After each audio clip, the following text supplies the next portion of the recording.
Glamorous life style ہوتا ہے ان کا. تو خیر اس نے ایمان کو پڑھا، وہ مسلمان ہو گئے. اتفاق کی بات یہ ہے کہ اس کے پورے شہر کے اندر کوئی مسلمان نہیں تھا، لیکن اس نے ایمان کو پڑھا، کتابوں میں پڑھا، اور BBC نے ڈاکیومنٹری بنائی، اس کا انٹرویو لیا کہ پورے شہر یا پورے قصبے یا پورے ضلع کے اندر وہ اکیلی مسلمان تھی، لیکن مکمل پڑھنے کے ساتھ پوری اسلامی زندگی گزرتے. یہ آدمی کے کرنے سے ہوتا ہے. اگر آدمی کو کسی چیز کی اہمیت معلوم ہو جائے، اگر کوئی آدمی کہے کہ بھائی آج آپ ہمارے یہاں آ کر کے جاگ لو، آپ کو صبح ہم 50,000 روپے دیں گے، تو سب لوگ تیار ہو جائیں گے کہ بھائی ایک رات کے جاگنے سے کیا ہوگا، صبح 50,000 روپے کے لیے. چونکہ ہم کو معلوم نہیں کہ اللہ تبارک و تعالیٰ کیا ایمان کی وجہ سے اللہ تبارک و تعالیٰ ہمیں کیا عطا فرمائے گا. جب اللہ تبارک و تعالیٰ ان لوگوں کو کہ جو ایمان لائے اور ایمان کے اوپر وہ جب ملے، جب اللہ تبارک و تعالیٰ کل قیامت میں ان کو نوازے گا، تب ہم لوگ جو ہے تمنا کریں گے کہ کاش ہم نے بھی دنیا میں کچھ کر لیا ہو. اب اللہ کے فضل و کرم سے ہم لوگ مسلمان ہیں، ایمان والے ہیں. ہمیں ایمان کیسے باقی رہے ہمارا، اس کے لیے ہمیں 2-4 کام کرنے چاہیے.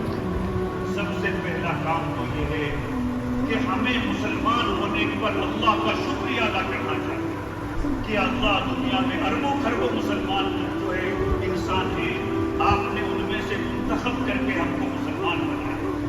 ہمیں مسلمان ہونے پر اللہ کا شکر بھی ادا کرنا چاہیے اور ہمیں مسلمان ہونے پر فخر ہونا چاہیے کہ ہم مسلمان. ایسا نہیں کہ تھوڑی بہت پریشانی آ گئی، تھوڑے بہت حالات آ گئے تو ہم اپنے اسلام کو کوسنے لگے، اپنے مسلمان ہونے کا رونے لگے. نہیں، اس سے بھی بڑے بڑے حالات آئے ہیں تاریخ کے اندر، لیکن اللہ تبارک و تعالیٰ کی طرف سے مسلمان کبھی ختم نہیں ہوئے اور انشاءاللہ مسلمان قیامت تک ختم نہیں ہوں گے.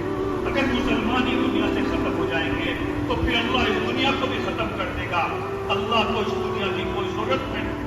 اللہ تبارک و تعالیٰ کو دنیا کو چلائی رہے ہیں مسلمانوں کی وجہ سے. تو ہمیں اپنے مسلمان ہونے پر فخر کرنا چاہیے. شام کے پاس میں یا حافظ صاحب کے پاس میں ان کو کلمے یاد کرائیں، ایمان مفصل بتائیں، ایمان مجمل بتائیں. اسی کے ساتھ ساتھ بچے کو وہ دینی تعلیم کا رسالہ پڑھائیں اور تعلیم الاسلام کے حصے پڑھائیں. مجھے اللہ کی ذات سے یقین ہے، میں مسجد میں بیٹھ کر کے کہہ رہا ہوں کہ جو دینی تعلیم کا رسالہ ہے خاص طور سے، اور تعلیم الاسلام کے جو حصے ہیں وہ ایسے اللہ والوں نے لکھے ہیں جو اللہ تبارک و تعالیٰ کے یہاں مقبول بنتے ہیں. اگر کوئی بچہ بچپن میں تعلیم الاسلام پڑھے گا، دینی تعلیم کے رسالے پڑھے گا، تو انشاءاللہ ہمیشہ کے لیے اس کا ایمان مضبوط ہو جائے گا. تو ہم مدرسے میں بچوں کو ضرور بھیجیں.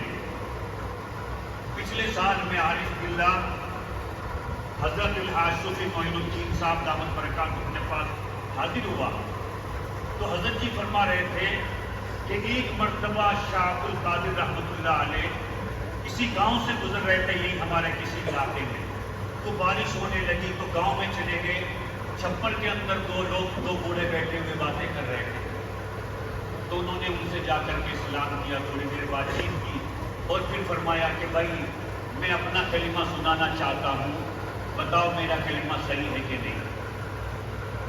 تو انہوں نے کلمہ سنا دیا. تو انہوں نے کہا کہ حضرت آپ کا تو بالکل صحیح ہے کلمہ، اگر آپ کا بھی صحیح نہیں ہوگا تو کس کا ہوگا. پھر حضرت نے فرمایا کہ بھائی میں نے تو سنا دیا، آپ بھی اپنا کلمہ سنا دو.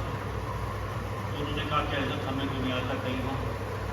پھر حضرت نے بہت دیر تک، اللہ جانتا ہے 1 گھنٹہ 2 گھنٹہ 3 گھنٹے ان دونوں کو کلمہ یاد کرایا. ان کو یاد نہیں ہو. پھر بھی بہت دیر کے بعد ایک بوڑھے کو یاد ہو گیا، ایک کو پھر بھی یاد نہیں. تو حضرت نے ان سے پوچھا جس کا یاد ہو گیا تھا کہ کیا آپ کبھی مدرسے میں گئے ہی بچپن میں؟ تو اس نے بتایا کہ جی حضرت جب میں چھوٹا تھا تو میں 8 دن کے لیے یا 3 دن کے لیے مدرسے میں گیا. اور جس کی یاد ہی نہیں ہوا پھر بھی جس کی زبان پر اس کے باوجود بھی نہیں چڑھا، اس سے پوچھا کہ بھائی آپ گئے تھے؟ اس نے کہا کہ جی نہیں، میں کبھی نہیں گیا مدرسے میں، 1 گھنٹے کے لیے 1 ٹائم کے لیے بھی نہیں گیا. تو 3 دن مدرسے میں جانے کی یہ برکت ہوئی کہ اس کی زبان کلمے سے مانوس رہی، اس کا دل دماغ کلمے سے مانوس رہا، اور تھوڑی دیر کی محنت کی وجہ سے اس کو کلمہ یاد ہو گیا۔ تو اس لیے ہم اسکول میں پڑھائیں، کوئی بات نہیں، آپ اسکول میں پڑھائیں، جہاں چاہیں آپ پڑھائیں، لیکن اپنے بچے کو اگر صبح اسکول میں جاتے ہیں تو شام میں 1 گھنٹہ 2 گھنٹہ جیسے آپ کے پاس وقت ہو، اپنے بچے کو مدرسے میں ضرور بھیجیں۔ اس کو اتنا پتہ ہونا چاہیے کہ مسلمان کیا ہوتا ہے، ایمان کیا ہوتا ہے، دین اسلام کیا ہے، اس کو پاکی کا پتہ ہونا چاہیے۔ پاکی کا کہ آدمی اگر ناپاک ہو جاتا ہے تو پاک کیسے ہوتا ہے۔ بہت سے لوگ جو جماعت میں جاتے ہیں، مدرسے میں نہیں جاتے، جماعت میں جا کر کے مسئلے سیکھ جاتے ہیں۔ ہماری بچوں کا مسئلہ ہوتا ہے، خاص طور سے وہ بچیاں جو اسکول کالجز میں پڑھتی ہیں، بچپن سے ہی مدرسے میں نہیں جاتی۔ بہت سی بچیاں ایسی ہوتی ہیں کہ وہ بڑی ہو جاتی ہیں، ان کو پاکی اور ناپاکی کے مسئلے کا بھی پتہ نہیں ہوتا۔ یہ بھی پتہ نہیں ہوتا کہ اگر آدمی ناپاک ہو جاتا ہے تو کس طرح غسل کیا جاتا ہے۔ غسل کے اندر 3 مرتبہ اچھے سے کلی کرنا فرض ہے، 3 مرتبہ ناک میں پانی ڈالنا فرض ہے، 3 مرتبہ پورے بدن پر اچھے طریقے سے پانی بہانا کہ ہر جگہ پہنچ جائے، کانوں کے اندر بھی جو ہے خلال کرنا، اس طرح کے جسم کا کوئی حصہ باقی نہ رہے، یہ فرض ہے۔ اگر کسی عورت نے، کسی لڑکی نے اس طرح غسل نہیں کیا ناپاک ہونے کے بعد، تو وہ ہمیشہ ناپاک ہی رہے گی، کبھی پاک نہیں ہوگی۔ ہمارے حضرت جی فرماتے ہیں کہ ہمارے حضرت جی کے یہاں بڑے بڑے بچیاں بھی پڑھنے آتی ہیں، بہت سی MBBS کر رہی ہوتی ہے بچیاں۔ حضرت کے یہاں ادارہ ہے، بچیاں اس میں پوری پڑھاتی ہے، کوئی بھی آئے، کوئی MBBS کر رہی ہے، MD ہے، کوئی بھی جو بھی پڑھنا چاہے آ کر کے دین کی تعلیم حاصل کرے۔ تو حضرت جی فرماتے ہیں کہ ہمارے یہاں ایک MBBS لڑکی آئی پڑھنے کے لیے، بہت اچھی بچی تھی، صحیح۔ کچھ دن کے بعد اس نے جو استانی کی ان سے پوچھا کہ غسل کیسے ہوتا ہے، تو انہوں نے کہا کہ آپ کو غسل کا نہیں پتہ، آپ تو جو ہے MBBS کر رہی ہے، آپ کو تو جوان ہوئے، بالغ ہوئے، تقریباً 10 سال 8 سال ہو گئے۔ تو اس نے کہا کہ نہیں، میں تو اسکول کالج میں پڑھی ہوئی، مجھے تو مسئلہ معلوم نہیں تھا، جب میں ناپاک ہوتی تو بس غسل کر لیتے، ایسے زیادہ سے زیادہ وہ پیسٹ کر لیتی ہوگی، منجن کر لیتی ہوگی، ناک میں پانی ڈالنا، اس کا تو اس کو پتہ ہی نہیں تھا۔ تو بتاؤ 8 سال اس بچی کے ناپاکی کے حالت میں گزرے۔